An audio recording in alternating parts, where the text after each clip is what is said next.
ನಮಸ್ಕಾರ ಎಲ್ಲರಿಗೂ. ಕರ್ನಾಟಕ ಸೇವಾ ಆಯೋಗಕ್ಕೆ ರೇಷನ್ ಕಾರ್ಡ್ಗಳಲ್ಲಿ ಮತ್ತೊಮ್ಮೆ ತಿದ್ದುಪಡಿಗಾಗಿ ಅರ್ಜಿಯನ್ನು ಕರೆದಿದ್ದಾರೆ. ಈ ಹಿಂದೆ ಜೂನ್ ತಿಂಗಳು ಮತ್ತು ಜುಲೈ ತಿಂಗಳು 8ನೇ ತಾರೀಕು 7 ತಿಂಗಳು 2025ರಿಂದ ಜುಲೈ 31 2025 ತನಕ ಚಾಲ್ತಿಯಲ್ಲಿತ್ತು ರೇಷನ್ ಕಾರ್ಡ್ಗಳಲ್ಲಿ ತಿದ್ದುಪಡಿಗೆ ಅರ್ಜಿ.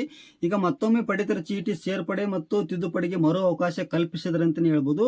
ಪಡಿತರ ಚೀಟಿಯಲ್ಲಿ ಹೆಸರು ಮತ್ತಿತರ ಸೇರ್ಪಡೆವೇ ಇಲ್ಲವೇ ತಿದ್ದುಪಡಿಗೆ ಆಹಾರ ಮತ್ತು ನಾಗರಿಕ ಪೂರೈಕೆ ಇಲಾಖೆ ಇದೀಗ ಮತ್ತೊಮ್ಮೆ ಅನುಮತಿ ನೀಡಿದೆ ಅಂತಲೇ ಹೇಳ್ಬೋದು. ಆಗಸ್ಟ್ 1ರಿಂದಲೇ ಇದು ಸ್ಟಾರ್ಟ್ ಆಗಿದೆ ಮತ್ತು ಅದೇ ರೀತಿಯಾಗಿ ಈ ತಿಂಗಳ ಎಂಡಿನ ತನಕ ಇರುತ್ತೆ. ಹಾಗಾಗಿ ದಯವಿಟ್ಟು ಈ ತಿಂಗಳು ಆಗಸ್ಟ್ ತಿಂಗಳು ಎಂಡಿಗೆ ಏನಿರುತ್ತಲ್ಲ ಅಲ್ಲಿ ತನಕ ಇದು ಅವಕಾಶ ಇರುತ್ತೆ. ಹಾಗಾಗಿ ಇನ್ನು ಕೂಡ ನೀವೇನಾದರೂ ರೇಷನ್ ಕಾರ್ಡ್ಗಳಲ್ಲಿ ತಿದ್ದುಪಡಿ ಮಾಡಿಕೊಂಡಿಲ್ಲ ಅಂದರೆ ತಿದ್ದುಪಡಿ ಮಾಡಿಕೊಳ್ಳಬಹುದು. ಈಗ ನಮ್ಮ ರೇಷನ್ ಕಾರ್ಡ್ಗಳಲ್ಲಿ ನಾವು ಏನೆಲ್ಲ ತಿದ್ದುಪಡಿ ಮಾಡಿಕೊಳ್ಳಬೇಕು ಎಂಬುದನ್ನು ಸಹ ನಾನು ನಿಮಗೆ ತಿಳಿಸಿಕೊಡ್ತೀನಿ ನೋಡಿ. ಒಂದನೇದ್ದು ಹೆಸರು ತಿದ್ದುಪಡಿ. ಈಗೇನಾದರೂ ಮನೆಯ ಹೆಡ್ ಏನು ಇರ್ತಾರಲ್ಲ, ಈಗ ಅದನ್ನು ನಾವೇನಾದರೂ ಚೇಂಜ್ ಮಾಡಿಕೊಳ್ಬೇಕಾದ್ರೂ ಅದನ್ನು ಸಹ ಚೇಂಜ್ ಮಾಡಿಕೊಳ್ಬೋದು. ಈಗ ಹೆಡ್ ಆಫ್ ದಿ ಫ್ಯಾಮಿಲಿ ಯಾರು ಇರ್ತಾರಲ್ಲ ಅವ್ರನ್ನ ನಾವೇನಾದರೂ ಚೇಂಜ್ ಮಾಡಿಕೊಳ್ಬೇಕಿದ್ರು ಅದನ್ನು ಸಹ ಮಾಡಿಕೊಳ್ಬೋದು. ಮತ್ತು ಈಗ ಹೊಸ ಸದಸ್ಯರ ಸೇರ್ಪಡೆ ಅಂತಿದೆ. ಹೊಸ ಸದಸ್ಯರ ಸೇರ್ಪಡೆ ಅಂದರೆ ಯಾವ ರೀತಿಯಪ್ಪ ಅಂತಂದರೆ, ಈಗ 1 ರಿಂದ 6 ವರ್ಷ ಒಳಗಿನ ಮಗುವಿನ ನಾವೇನಾದರೂ ರೇಷನ್ ಕಾರ್ಡ್ಗಳಲ್ಲಿ ಸೇರ್ಪಡೆ ಮಾಡಿಕೊಳ್ಳಬೇಕಾದ್ರೆ ಆ ಮಗುವಿನ ಬರ್ತ್ ಸರ್ಟಿಫಿಕೇಟ್ ಮತ್ತು ಅದೇ ರೀತಿಯಾಗಿ ಆಧಾರ್ ಕಾರ್ಡ್ ಬೇಕಾಗಿರುತ್ತೆ. ಅಂದರೆ ಇದು 1 ರಿಂದ 6 ವರ್ಷ ಒಳಗಿನ ಮಗುವಿನ ಸೇರ್ಪಡೆ ಮಾಡಿಕೊಳ್ಳಬೇಕಾದ್ರೆ ಬರ್ತ್ ಸರ್ಟಿಫಿಕೇಟ್ ಮತ್ತು ಅದೇ ರೀತಿಯಾಗಿ ಆಧಾರ್ ಕಾರ್ಡ್ ಬೇಕಾಗಿರುತ್ತೆ.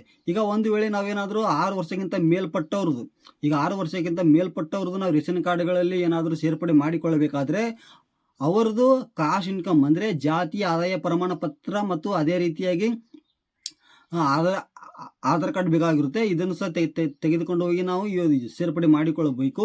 ಈಗ 1 ರಿಂದ 6 ವರ್ಷ ಒಳಗಿನ ಮಗುವಿನ ಸೇರ್ಪಡೆ ಮಾಡಿಕೊಳ್ಳಬೇಕಾದ್ರೆ ಜನನ ಪ್ರಮಾಣ ಪತ್ರ ಆಧಾರ್ ಕಾರ್ಡ್ ಬೇಕಾಗಿರುತ್ತೆ. ಈಗ 6 ರಿಂದ ಜಾಸ್ತಿ ವಯಸ್ಸಿನವರು ಇರ್ತಾರಲ್ಲ ಅವ್ರದ್ದು ಏನಾದರೂ ಸೇರ್ಪಡೆ ಮಾಡಿಕೊಳ್ಳಬೇಕಾದ್ರೆ ಜಾತಿ ಆದಾಯ ಪ್ರಮಾಣ ಪತ್ರ ಕಡ್ಡಾಯವಾಗಿರುತ್ತೆ ಮತ್ತು ಅದೇ ರೀತಿಯಾಗಿ ಆಧಾರ್ ಕಾರ್ಡ್ ಬೇಕಾಗಿರುತ್ತೆ. ಮತ್ತು ಅದೇ ರೀತಿಯಾಗಿ ವಿಳಾಸ ಬದಲಾವಣೆ ಅಂದ್ರೆ ಏನಪ್ಪ ಅಂತಂದ್ರೆ, ಈಗ ನಾವೊಂದು ಊರಲ್ಲಿ ಇರೋದು, ನಾವು ರೇಷನ್ ತರೋದು ಬೇರೆಯವ್ರು ಇರುತ್ತೆ. ಈಗ ಹಾಗಾಗಿ ನಾವು ಇರುವ ಊರಿಂದ ಅಡ್ರೆಸ್ ಏನಾದರೂ ನಾವು ಚೇಂಜ್ ಮಾಡಿಕೊಳ್ಬೇಕಾದ್ರೆ ಅದನ್ನು ಸಹ ನಾವು ಮಾಡಿಕೊಳ್ಳಬಹುದು. ಮತ್ತು ಅದೇ ರೀತಿಯಾಗಿ ಹೆಸರು ತೆಗೆದು ಹಾಕುವುದು. ಈಗ ಒಂದು ವೇಳೆ ಯಾರಾದರೂ ಮನೆಯಲ್ಲಿ ಹೆಣ್ಮಗು ಇರುತ್ತೆ, ಮ್ಯಾರೇಜ್ ಆಗಿ ಗಂಡನ ಮನೆಗೆ ಹೋಗಿರ್ತಾರೆ. ಈಗ ಹಾಗಾಗಿ ಅವ್ರದ್ದು ಏನಾದ್ರೂ ಹೆಸರು ತೆಗಿಬೇಕಾದ್ರೆ ಅದನ್ನು ಸಹ ನಾವು ಹೆಸರನ್ನು ತೆಗಿಯಬಹುದು. ಮತ್ತು ಅದೇ ರೀತಿಯಾಗಿ ಏನಾದರೂ ಮನೆಯಲ್ಲಿ ಯಾರಾದರೂ ರೇಷನ್ ಕಾರ್ಡಲ್ಲಿ ಇರೋವರು ಡೆತ್ ಆಗಿದ್ದರೆ ಅವ್ರದ್ದು ಸಹ ನಾವು ತೆಗೆದು ಹಾಕ್ಬೋದು. ಅದು ಯಾವ ರೀತಿಪ್ಪ ಅಂತಂದರೆ, ಮರಣ ಪ್ರಮಾಣ ಪತ್ರ ಇರುತ್ತಲ್ಲ, ಈಗ ಯಾರು ಡೆತ್ ಆಗಿರ್ತಾರಲ್ಲ ಮರಣ ಪ್ರಮಾಣ ಪತ್ರ ಅಥವಾ ಡೆತ್ ಸರ್ಟಿಫಿಕೇಟ್ ಅಂತೀವಲ್ಲ, ಇದನ್ನು ತೆಗೆದುಕೊಂಡು ಹೋಗಿ ನಾವು ರೇಷನ್ ಕಾರ್ಡ್ಗಳಲ್ಲಿ ಹೆಸರನ್ನು ತೆಗೆದುಹಾಕಬಹುದು. ಇದು ಆನ್ಲೈನ್ ಅರ್ಜಿ ಇರುತ್ತೆ. ಇದನ್ನು ನಾವು ಎಲ್ಲಿ ಸಲ್ಲಿಸಬೇಕಪ್ಪ ಅಂತಂದರೆ, ಅರ್ಜಿಯನ್ನು ನಾವು ಕರ್ನಾಟಕವನ್ನು, ಗ್ರಾಮವನ್ನು ಮತ್ತು ಬೆಂಗಳೂರಿನ ಕೇಂದ್ರಗಳಲ್ಲಿ ಇದು ಚಾಲ್ತಿಯಲ್ಲಿರುತ್ತೆ. ಇನ್ನಷ್ಟು ನಿಮಗೆ ಮಾಹಿತಿ ಬೇಕಾದರೆ ನೀವು ಅಲ್ಲಿ ಹೋಗಿ ತಿಳಿದುಕೊಳ್ಳಬಹುದು. ಏನೆಲ್ಲ ಡಾಕ್ಯುಮೆಂಟ್ ಬೇಕು ಮತ್ತು ಯಾವ ರೀತಿ ಪ್ರೊಸೆಸಿಂಗ್ ಇರುತ್ತೆ ಎಂಬುದು ಸಹ ಮೊದಲು ಕಂಪ್ಲೀಟ್ ಆಗಿ ಮಾಹಿತಿ ತಿಳಿದುಕೊಳ್ಳಿ. ತದನಂತರ ತಿದ್ದುಪಡಿ ಯಾವುದಾದ್ರೂ ಇದ್ರೆ ಮಾಡಿಕೊಳ್ಳಬಹುದು. ಮತ್ತು ಅದೇ ರೀತಿಯಾಗಿ ನಮ್ಮ ರೇಷನ್ ಕಾರ್ಡ್ಗಳಲ್ಲಿ ನಾವು ಮೊದಲು ಮಾಡಿಕೊಳ್ಳಬೇಕಾಗಿದ್ದೆ ಈ KYCಯನ್ನು ಮಾಡಿಕೊಳ್ಳಬೇಕು. ಹಾಗಾಗಿ ದಯವಿಟ್ಟು ಈಗ ನೋಡಿ, ಒಂದು ರೇಷನ್ ಕಾರ್ಡಲ್ಲಿ 10 ಜನ ಇರ್ತಾರೆ. 10 ಜನದು ರೇಷನ್ ಕಾರ್ಡ್ ಇರ್ತದಲ್ಲ, ಅದರಲ್ಲಿ 10 ಜನದು ಕೂಡ ಈ KYC ಕಂಪ್ಲೀಟ್ ಆಗಿರಬೇಕು. ಹಾಗಾಗಿ ಮೊದಲು ಅದನ್ನು ತಿಳಿದುಕೊಳ್ಳಿ, ಮೊದಲು ಚೆಕ್ ಮಾಡಿಕೊಳ್ಳಿ. ಅದನ್ನು ಯಾವ ರೀತಿ ಚೆಕ್ ಮಾಡಿಕೊಳ್ಳಬೇಕು ಎಂಬುದು ಸಹ ನಾನು ನಿಮಗೆ ನೆಕ್ಸ್ಟ್ ವಿಡಿಯೋದಲ್ಲಿ ತಿಳಿಸಿಕೊಡ್ತೀನಿ. ಹಾಗಾಗಿ ಏನಾದರೂ ಈ KYCಯನ್ನು ಮಾಡಿಕೊಂಡಿಲ್ಲ ಅಂದರೆ ಅದನ್ನು ಸಹ ಈ KYCಯನ್ನು ಕಂಪ್ಲೀಟ್ ಮಾಡಿಕೊಳ್ಳಬಹುದು. ಈಗ ನೋಡಿ, ಹೆಸರು ತಿದ್ದುಪಡಿ, ಹೆಸರು ಸದಸ್ಯರ ಸೇರ್ಪಡೆ, ವಿಳಾಸ ಬದಲಾವಣೆ, ಹೆಸರು ತೆಗೆದು ಹಾಕುವುದು ಮತ್ತು ಅದೇ ರೀತಿಯಾಗಿ ಈ KYC ಇಷ್ಟನ್ನು ಸಹ ನಾವು ತಿದ್ದುಪಡಿ ಮಾಡಿಕೊಳ್ಳಬಹುದು.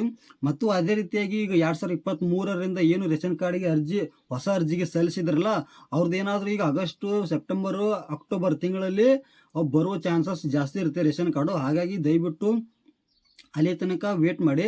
ಈಗ ಹೊಸ ಅರ್ಜಿಗೆ ಯಾರು ಅಪ್ಲಿಕೇಶನ್ ಹಾಕಿರ್ತಾರಲ್ಲ 2023ರಿಂದ ಅವ್ರದ್ದು ರೇಷನ್ ಕಾರ್ಡ್ ಆಗಿ ಬರುವ ಚಾನ್ಸಸ್ ಜಾಸ್ತಿ ಇದೆ ಅಂತಲೇ ಹೇಳ್ಬೋದು. ಈಗ ಇದು ಆಗಸ್ಟ್, ಅಕ್ಟೋಬರು, ಸೆಪ್ಟೆಂಬರ್ ತಿಂಗಳಲ್ಲಿ ಇದು ಬರ್ಬೋದು ಅಂತ ಅನಿಸುತ್ತೆ. ಹಾಗಾಗಿ ನೀವೇನಾದರೂ ನಮ್ಮ ಚಾನಲ್ಗೆ ಹೊಸಬರಾಗಿದ್ದರೆ ನಮ್ಮ ಚಾನಲ್ಗೆ ಪ್ಲೀಸ್ ಸಬ್ಸ್ಕ್ರೈಬ್ ಮಾಡಿ ಮತ್ತು ಅದೇ ರೀತಿಯಾಗಿ ಬೆಲ್ ಐಕನ್ ಕ್ಲಿಕ್ ಮಾಡಿ. ನಾನು ಯಾವುದೇ ವಿಡಿಯೋ ಮಾಡಿದರೂ ನಿಮಗೆ ನೋಟಿಫಿಕೇಶನ್ ಬರುತ್ತೆ. ಮತ್ತು ಅದೇ ರೀತಿಯಾಗಿ ಕೆಳಗಡೆ ನಮ್ಮದು ವಾಟ್ಸಾಪ್ ಚಾನಲ್ ಲಿಂಕ್ ಇರುತ್ತೆ, ಅದಕ್ಕೂ ಕೂಡ ನೀವು ಜಾಯ್ನ್ ಆಗ್ಬೋದು. ಮತ್ತೆ ನಾನು ಮುಂದಿನ ವಿಡಿಯೋದಲ್ಲಿ ಸಿಗುತ್ತೇನೆ. ಅಲ್ಲಿವರೆಗೂ ಎಲ್ಲರಿಗೂ ಧನ್ಯವಾದಗಳು.